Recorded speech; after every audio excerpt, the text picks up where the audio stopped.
careful not to harm them. Chris Wooten did a lot of work, did a lot of research.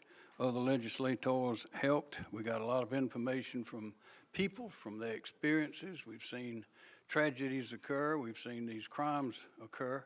But this particular one in South Carolina was not a crime at the time, but it is now. And that is, if you share an intimate picture, a nude picture, any sort of intimate picture of someone without their consent, either to cause them harm or not, you just do it, it is a crime in South Carolina. This goes with numerous others, and we're trying to blanket the landscape in this area to protect our people. So it's again, it's a good day, and Mr. Wooten, if you please. Yes. Thank you, Governor. Yeah, so the history behind this, obviously, 3 years ago, I served as chair of the Legislative Oversight for Criminal Justice, and we were doing a study of the Attorney General's office at the time. And through our research and the amazing work with the Attorney General's office, let us know and made us aware that South Carolina at the time was only one of 3 states that did not have a revenge porn statute. Well, that was 3 years ago. So it's taken us that long and that much work to get this through and to get it passed with our help from our friends over in the Senate as well, and Chairman Travis Moore making sure that it was a priority in our judiciary side this year. But had it not been for the Attorney General and his work continuing to try to catch not only the child predators and the folks that are causing harm. I'm the father of 2 daughters. Allie looks like my daughter, but she's not. And so I want to continue to, just like the other folks up here, to protect our, not only just our daughters and wives and significant others, but just our sons too, because we know that Representative Guffey's here and lived through a tragedy that started just with some of these things. So this is it's a great day in South Carolina. We are now not the only state that does not have a revenge porn statute. We are joining likes with also with the federal government and the Take It Down portion. This started 3 years ago. It had nothing to do with the federal law. There again, it all came from work with the Attorney General's office and making it happen. And I'm just proud to be one of those conduits that kind of helped mend this thing together. So it's great for me. Thank you. Yes, sir. Thank you, Governor. Appreciate it.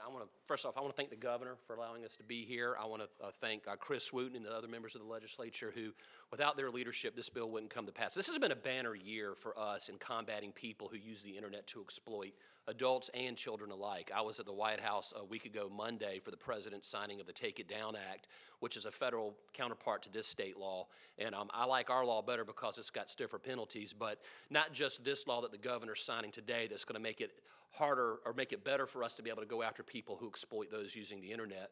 But the ability for us to go after AI morphed images, that was another bill, 2 other bills that were signed into law by the governor recently. And of course, yesterday, I signed the first administrative subpoena here in South Carolina history, thanks to you all getting it passed and the governor signing into law, which shaves weeks and in some cases months off of an investigation into a child predator. Yesterday we did the first one, and that couldn't have been done without the people standing up here behind me, getting this to the governor's desk, the governor signing it, allowing us to go after those who exploit children and adults online. And so I want to say thank you to the leadership of Chris Wooten and our other members of the legislature who are here today, who got this bill across the line, and thank you for what you did. Now we can get to work. Appreciate it. Thank you, General. I know the Lieutenant Governor and I have had this on our mind for some time. We have. Would you like to please?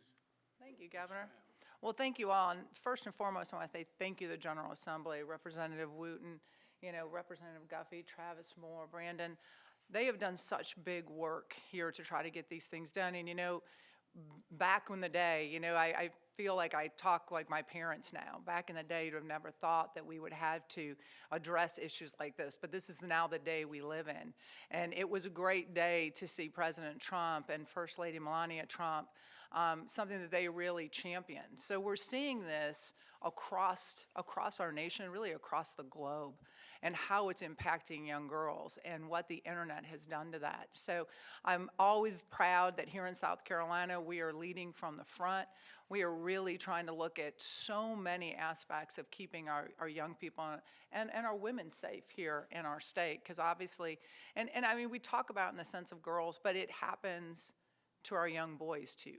And you know, it broke my heart to hear Representative Guffey's story about his son, and I think it makes it so much more personal here for us in South Carolina when somebody that you call a friend has gone through such a horrible time. So, you know, we just want to let bad actors know that law enforcement, our solicitors, they are looking for you.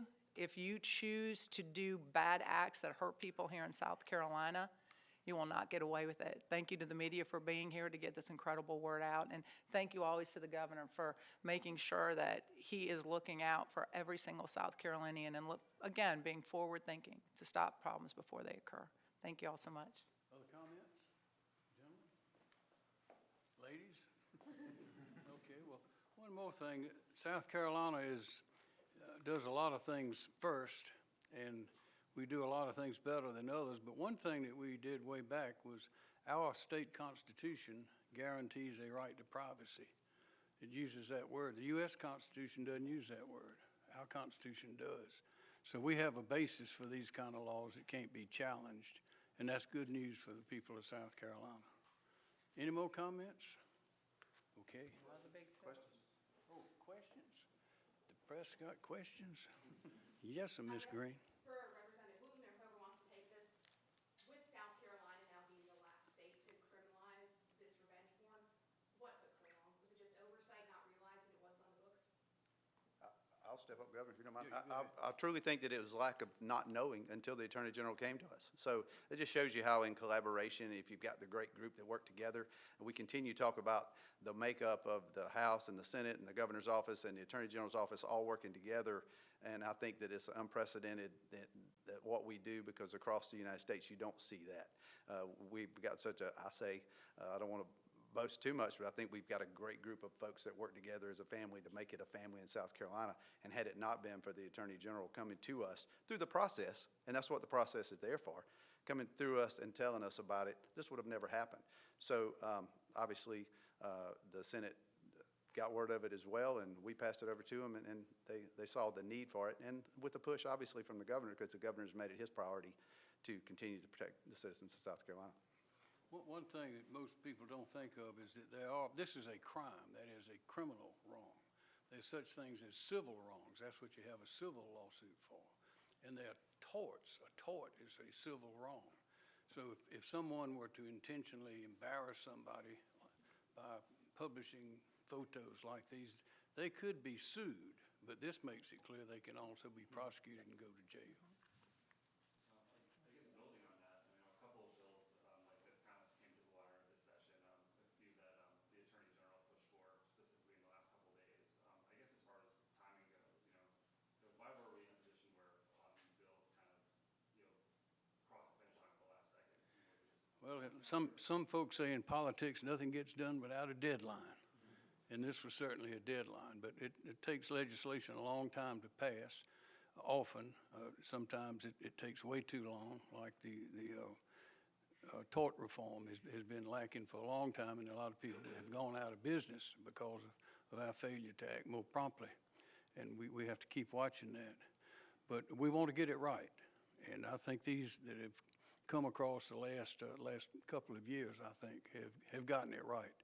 It's better to get it right than to get it done fast. More questions? Okay.